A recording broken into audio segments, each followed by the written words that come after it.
ato pangutan-on kay kagahapon nagpadana ng investigador si DSWD 7 Regional Director Ma'am Charlene Lucero unsa kay update ani kay mura magdaatoy nakita na ko sa mga video gabi nabtong amigo des Ulango mura intawag nag-TV kigadto pagyos balay ato ning pangutanan Director B. Ma'am, Director may buntag nimo ma'am. Mayong buntag, Sir Oka. Mayong buntag sa tanang tigpaminaw sa DYCC. Ma'am, ngutana lang may unsay doon na kay update atong posible bang daan na gito report nimo gabi kay nagpadaman na yung kag-investigador kabahin atong mga taga-Ulanggong nakadawat og assistance to individual in crisis situation nga gikaltasan daw para sa bayanihan concreting project. Unsa may update ma'am kung doon na? Yeah. Actually, sir, ongoing pa itong investigation. Kay pagkahibaw na to na the other day, naghimo naman dayon tao mga pagsusi no sa klase sa assistance, pilay hatag, base sa ato ang payroll, ingon ni ana unya sunod wala man good tay staff nga naagyud naka-station sa Ulanggod. Yes. Sila sa Lapu-Lapu City mainland. Mm. So, gahapon, sa buntag, nag-deploy na dayon tao validation team. And since ang ganahan nato makuha nga data, kana yung balanse o niya, pagka naay, ug mahimo na ay mga ebidensya. So, gahapon, naatay mga teams nga ni adto ug naghimo na sila og mga interview, validation. Yeah, somehow, naghisgot na gyud sila sa verbally naay mga confirmation nga nakuhaan gyud ang ilahang nadawat. Pero gusto na kong klarohon, sir, nga ang 5,000 nga gikan sa DSWD intact yun na. Yes, nga na may nadawat sa video mga makita tao. na mo nga ang nagdunol nga mga unsa titawag niyo ani pagador sa from DSWD. Special Tag 5 mil man gyud ang ipakita sa video. Ang inigabot ng lasbay, matod pa nila, 2,000 na lang kikikuha, nag 3,000 para donation. Lain-lain ang mga sponsor, lain-lain ang mga amount, dili pariha, pero halos pulo pariha. So, munang hulaton rin ako ang report because I told them to submit their report today. Kaya hopefully natin makuha ang mga ebidensya nga written on sa sir. Holiday maron naman. verbal good tanan. Holiday maron, ang trabaho pa mo diha? Miya magay kusbuhol, sir. Kaya budget turnover. Okay ra na, sir. Pero ma'am, ang kanit ng kayo, ang kaning mga nakuha na pangutana na sa imong team, sa imong mga sakop, anda man ni silang mubarog o pananglitan kay DSWD man ang imuhang ahinsya may posibleng mo demanda ani nga to susgado og doon na may mga ebidensya o niya mubarog bakahan sila nga tinurang gikuhaan mi. Mao na siya, sir, ang ginasusi nato karon kay nga ay pipila nga naka-hisgot nga mahadlok. Tinuod gyud. So, mahadlok man gyud sila mo sulti o kinsa or nagpahigayon. Ang ilarang masulti o kinsa ni kolekta. Ang specific person nga niya adto sa ilang balay nga nagkuha sa kwarta. Pero o kinsay moingontang nagsugo wala pa ko'y nadawat ng mga pangalan and murag naatay kuan din na challenge diha tungod they might not be willing to execute an affidavit. Ang problema mo Anyway, ni sir, direktor ang pag-execute o kanang pagtaran sa husgado wala bay RTC dito sa kuan sa Ulango ari gina. Wala man ay problema, sir, kung ang affidavit lang kay pwede man na ipahilo na sa DSWD. Pwede man na nato patabangan sa ahensya sa gobyerno, sa human rights, sa mga kuan, PAO, na may daghang makatabang. And besides, kanang affidavit, di man kinahanglan karon-karon dayon. Diba? Kaya di man na mo expire dayon. So, ang importante lang na ay willing nga mo execute nga gikaltasan gyud sila. Suspeita. Pero attorney common sense lang. Dili na kaltas, sir. Ako din ang klarohon na kay kaltas na. Di pa donate. Murag kami. Hindi pa unsa na. Di pa donate daw. Kolektahan para donation. Siguro. Pero ma'am, human kuan ba? Human kanang common sense ba? Sa karong mga panahon na, in fact dunay konsehal nga niingong wato sila po sa gipa-donate lang. Pero naay mga video nag-circulate karon nga giadtog gyud sa balay para pangayuan kunuhay og 3,000 sa ilang 5,000 pero common sense ma'am, bisag kamo tingali dias DSWD sa karong panahon ng perting lisura gyud ang kahimtang mudunay ka kaha ang tao og sobras katunga sa iyang nadawat nga ayuda from your office.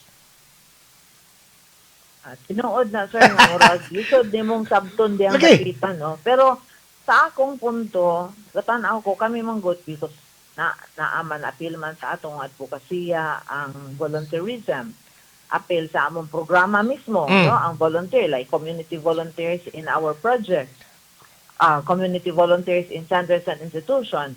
Pero ang ato yung pagsabot niya ng volunteer, sir, it should be a voluntary, it's free will. Yang kabubuton, sir. So, kung naay mo adto kay mangulikta og donation or manukto kay mangayog donation, ang tao ra mismo magbuot kung pilay ang ihatag. Lagi. 500, 200. Pero sa nagdagan sa mga investigasyon, medyo naay more or less similar amount. Lagi tinuod gyud. Niya, di ba? So niya kana pod og gusto gyud sila kay nakita man pod nako ang ilahang sa tawagan ng purpose, no? Nga ilang kuno bayanihan kay para sa kanita na ang atong naandan ni ana naamag yun na panag-meeting, panagsabot, nga naay proyekto sa komunidad. Kung naay proyekto nga gusto himuon, kinahanglan ang tanan kahibawon. Unya, sa tanang nakahibalo, kung gusto mangayo ang example, barangay or association or people's group, dili ni mo piyalan og amount na ikaw, 2,000, 3,000, ana. Ay mo donation. So, tagdagan kag 50, di ka mo reklamo. Okay ra gyud. Bisag 20 pesos okay ra gyud. Matod pa beggars ka sa teachers.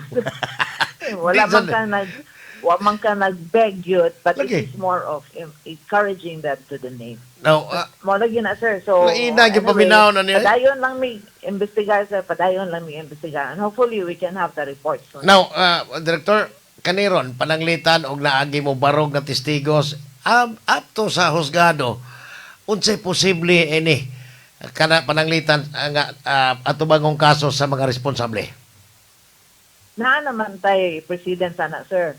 Si Secretary Gatchalian, permi yun na niyang gi-emphasize nga dili yun gamiton ang programa sa DSWT sa pamaagi nga matihado ang atong mga beneficiaries. Kay gihatag na namo sa ilaha tungod kay base sa assessment sa social worker, nanginahanglan sila sa maong kinapang.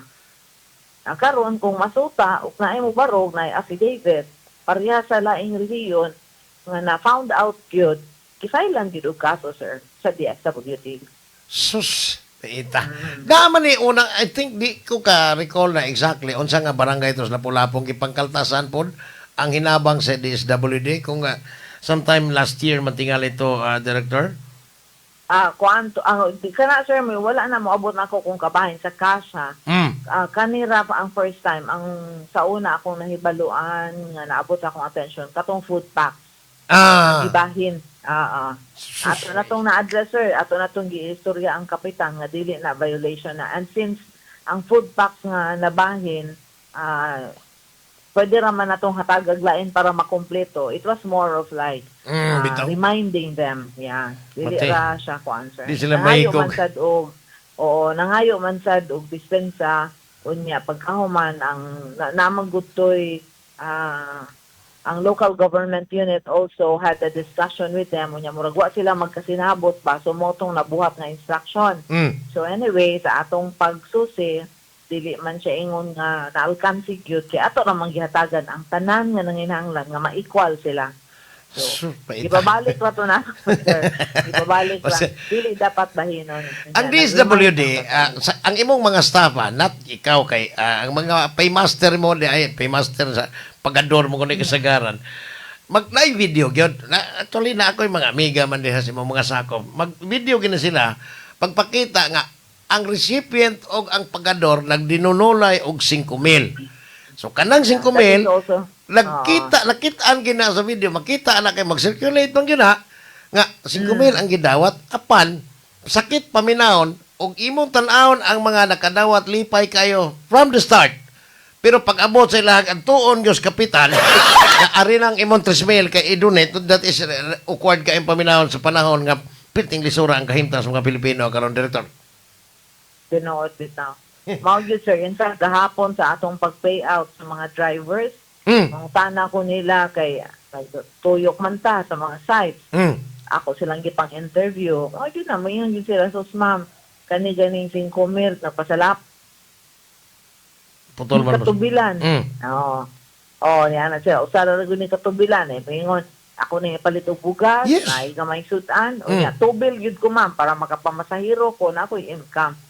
So, that's how grateful they are sa government sa hinapang. Pero di po lalim rin panahon na kaya sa katusan ng gasolina kay mga pidikap tricycle drivers man ang inyong ipanghatagan kay Director kay LTFRB or DOTR man rin ang sa mga bus. Pero ilaha zero subsidy.